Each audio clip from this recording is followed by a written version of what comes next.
Small businesses are believed to contribute significantly to nations' development, especially in the areas of job creation and poverty reduction.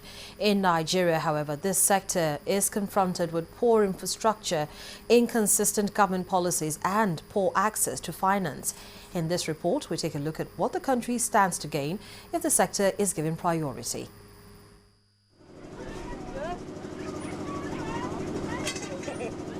Young men set to start today's job.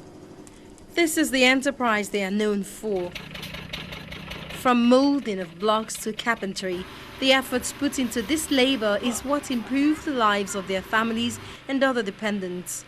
But over the years, their businesses have been affected by poor infrastructure.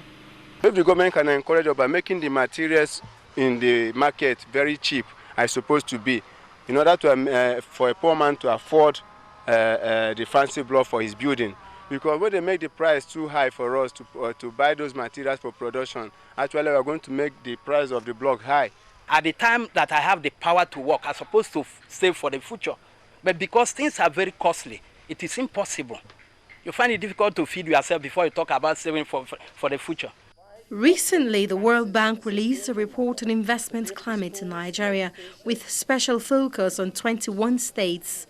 Some of its findings identify lack of infrastructure, poor access to finance and corruption as some of the obstacles to growing the small, micro and medium enterprise sector. The investment climate and the business environment are harming the productivity of Nigerian companies. And particularly small enterprises and micro enterprises suffer more than large enterprises. But overall, 10% revenue loss is due to the lack or bad investment climate within Nigeria. The challenges for owners of small businesses are enormous and tasking. An official of the Manufacturing Association of Nigeria, Mr. Victor Eburajolo, said the failure of Nigeria to break out of the vicious cycle of poverty, unemployment and low standard of living can be attributed to the low productive life of the country.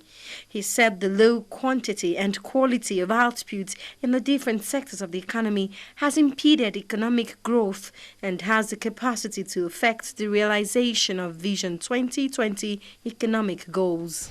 The nation will begin to move forward when we truly, in spirit and in truth, install a new productivity paradigm in the economy. And what would that mean? It will mean that we are beginning to put as much weight as we are putting in building bridges, building buildings, constructing roads, dams and all. We are also putting that in intangible assets.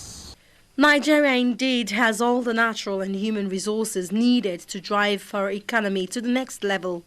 Many experts believe that the time to act is now if the nation's dream of becoming one of the most industrialized economies of the world is to be achieved.